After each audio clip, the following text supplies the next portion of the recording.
Assalamualaikum warahmatullahi wabarakatuh. Perkenalkan, nama saya Muhammad Rizky Wahyudin dari jurusan Teknik Komputer Kampus Cibiru kelas 1A dan dari kelompok 7 Mark Zuckerberg. Nah, di sini saya akan membuat atau seperti menjelaskan gitu, bagaimana sih sejarah dan perkembangan komputer di dunia. Nah, oke. Maksudnya itu dari awal ditemukannya komputer sampai saat ini gitu maksudnya. Oke, langsung saja simak ya videonya. Nah, sekarang kita lanjut ke sejarah perkembangan komputer. Nah, jadi komputer itu ya dibagi menjadi 5 generasi gitu. Nah, dari kelima generasi itu, mari kita bahas dulu dari yang pertama. Generasi pertama sering disebut sebagai generasi tabung vakum.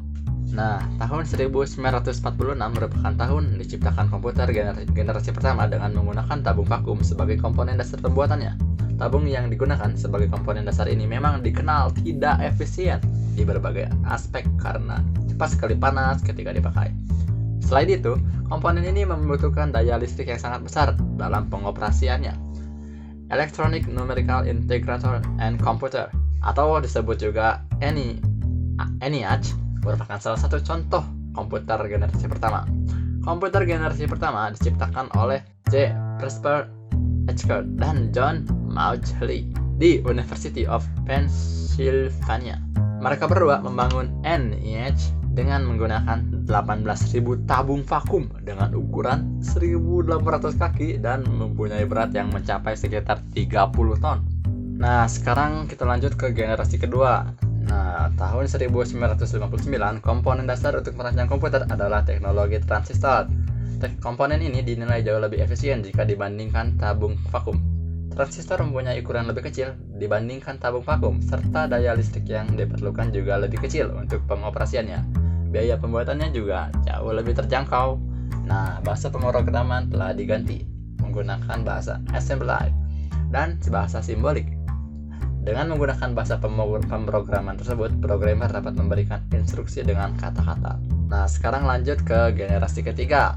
Generasi komputer ketiga dimulai pada tahun 1965, yang mana komputer dibuat menggunakan Integrated Circuit atau disebut IC. Nah, teknologi ini menggeser fungsi transistor sebagai komponen dasar komputer. Transistor masih tetap digunakan, tapi ukurannya diperkecil. Beberapa transistor yang berukuran kecil tersebut dimasukkan di IC bersamaan dengan resistor dan kapasitor. Komputer generasi ketiga menjadi komputer pertama yang membuat operator dapat berinteraksi menggunakan keyboard dan monitor dengan tampilan sistem operasi. Nah, selain itu, komputer ini membutuhkan biaya lebih murah sehingga dapat dijangkau masyarakat umum. Nah, komputer yang kita pakai sekarang ini merupakan komputer generasi keempat, yang mana dibuat dengan menggunakan komponen dasar bernama mikroprosesor. Nah, chip mikroprosesor memiliki ribuan transistor dan beberapa macam elemen sirkuit yang mana saling terhubung menjadi satu. Intel, salah satu perusahaan yang besar ya saat ini, menjadi sebuah perusahaan yang paling berpengaruh terhadap perkembangan chip mikroprosesor karena mereka berhasil menciptakan Intel 4004 yang merupakan cikal bakal perkembangan komputer. Nah, sekarang lanjut ya ke generasi kelima, yaitu generasi Artificial Intelligence.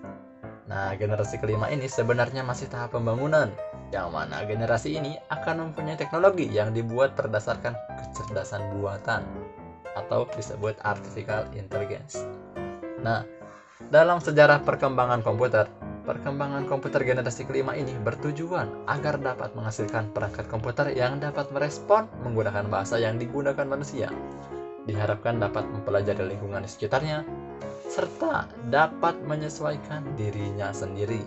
Komputer generasi kelima ini memiliki ciri-ciri khusus, yaitu komputer memiliki kemampuan untuk mendengar, berbicara, melihat, dan bisa lebih canggih lagi, bahkan dapat memberikan kesimpulan layaknya manusia. Nah, oke lah.